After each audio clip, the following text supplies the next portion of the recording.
Hello and welcome. Today we turn to question number 4, December 2022. The paper is Boardroom Dynamics. Question 4A reads, self-regulation is an important component in corporate governance. Assess 5 components of self-regulation. 5 components of self-regulation. Now, the 5 components of self-regulation are: 1, the code of conduct. The second component is internal policies and procedures. The third component, compliance and monitoring. The fourth component is accountability mechanisms. And lastly, we have stakeholder engagement. Those are 5 components of regulation in corporate governance. Number 1, code of conduct. Number 2, internal policies and procedures. Number 3, compliance and monitoring. Number 4, accountability mechanisms. And lastly, stakeholder engagement. 4 components. Part A, components of self-regulation. Components of self-regulation in corporate governance. Components of self-regulation in corporate governance. Number 1, code of conduct. 1, code of conduct. Code of conduct. A well-defined code of conduct sets out the ethical standards and behaviors expected from directors, from executives, and the employees within the organization. That's an important component of self-regulation. Code of conduct. There has to be a code of conduct. A well-defined code of conduct. 2, internal policies and procedures. Internal policies and procedures. Internal policies and internal procedures. Self-regulation involves implementing and adhering to internal policies and procedures that guide decision-making, that guide risk management, financial reporting, and other key governance aspects or areas. Internal policies and procedures. Compliance and monitoring. Number 3,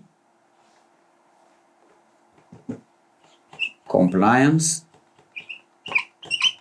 and monitoring.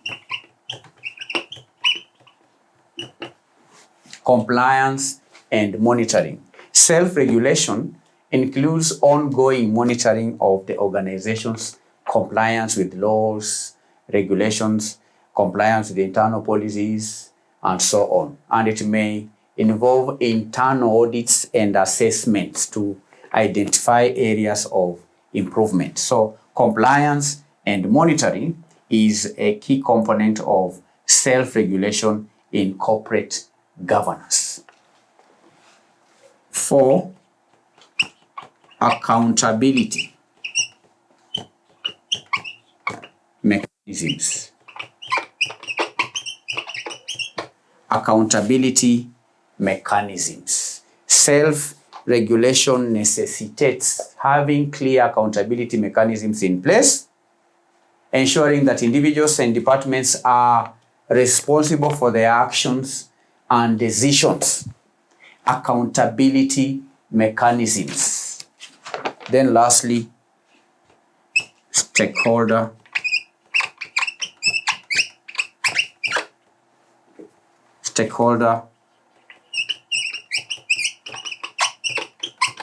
engagement.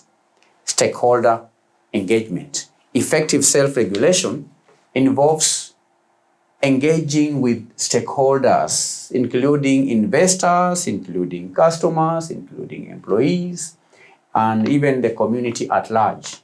Why? In order to understand their expectations, in order to understand their concerns, and to incorporate their feedback into governance practices.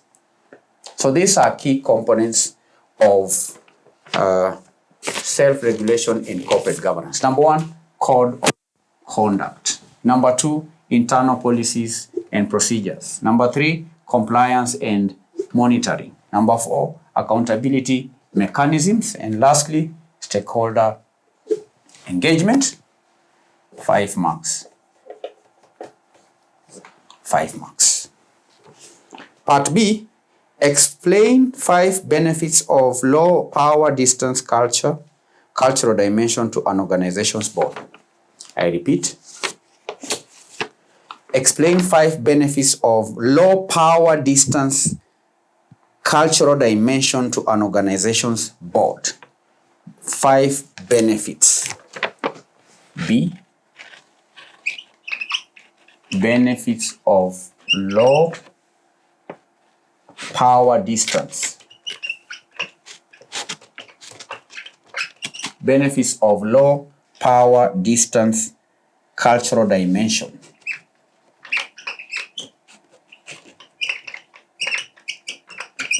Benefits of low power distance cultural dimension to an organization's board. To an organization's board. Now, the first benefit is open communication. Open communication. Number 1, open communication.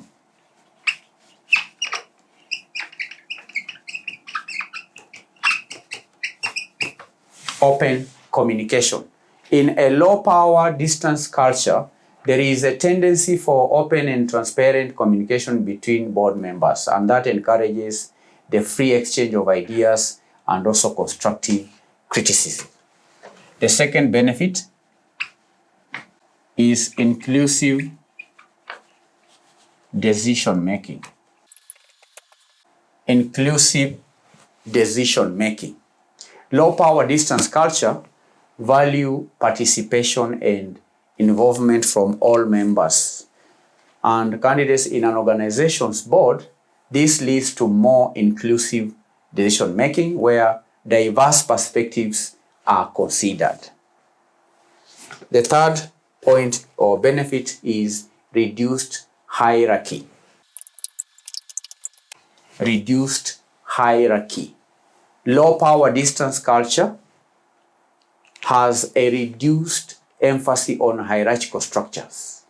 And in a board setting, this can create a more egalitarian environment where all directors feel comfortable contributing to discussions. 4, access to diverse talent.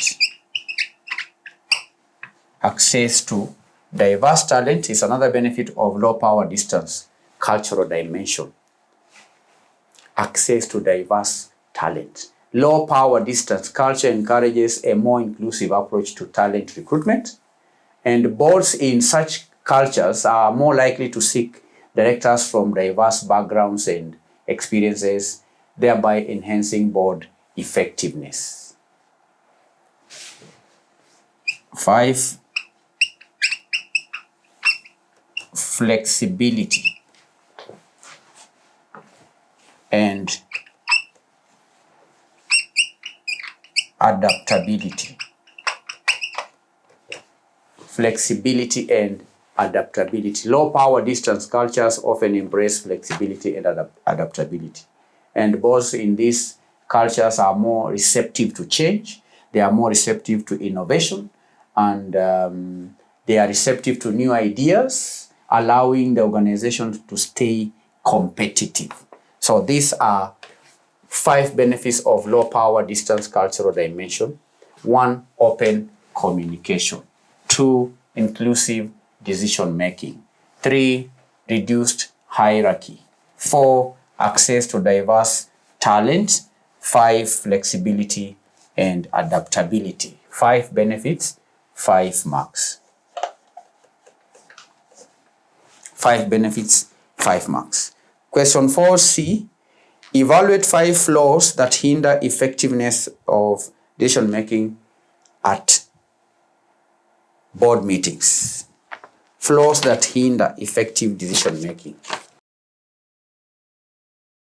Flaws that hinder effective decision making. What are the flaws that hinder effective decision making? One is one of the biases we mentioned earlier. One, group think. Groupthink is one flaw. Groupthink occurs when board members prioritize consensus over critical thinking, leading to conformity and stifling dissenting opinions. And that can result in flawed decisions and missed opportunities. Groupthink. 2, lack of diverse perspectives.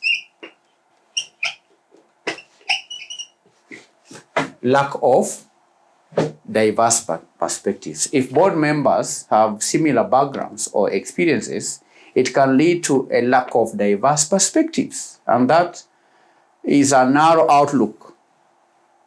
Such a narrow outlook may limit the consideration of alternative approaches. So lack of diverse perspectives is a flaw that hinders effective decision making.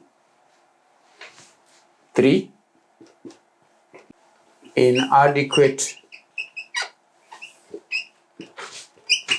information. Inadequate information is another flaw that may hinder effective decision making. Boards may make suboptimal decisions if they lack access to accurate and comprehensive information. And incomplete or biased data can lead to flawed judgment. That's why earlier on we say that the corporate secretary should ensure that the board has data, has information, has reports in advance of meeting, so that the board can prepare adequately, such that when the board meets, they can now make informed decisions.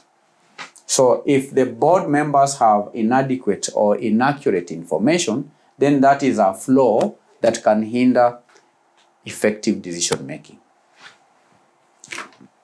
4, time constraints.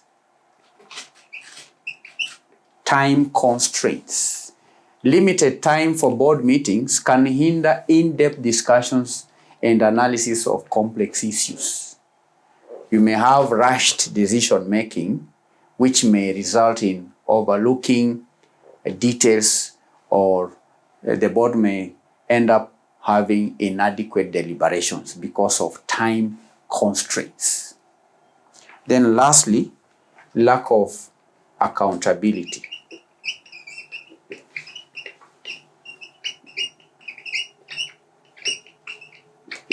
Lack of what? Lack of accountability. Boards may face challenges in holding individual members accountable for their contributions or actions. And that can lead to complacency and lack of responsibility among the board members. So these are 5 flaws that hinder effective decision making. Number 1, groupthink. Number 2, lack of diverse perspectives. Number 3, inadequate information. Number 4, time constraints. Then lastly, lack of accountability. 5 marks.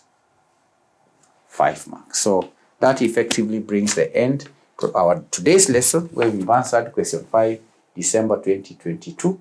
This is question 4, December 2022, Boardroom Dynamics for Certified Secretaries. Thank you. I'll meet you in our next session, where we'll wind up the division of this sitting by answering question number 5. Bye.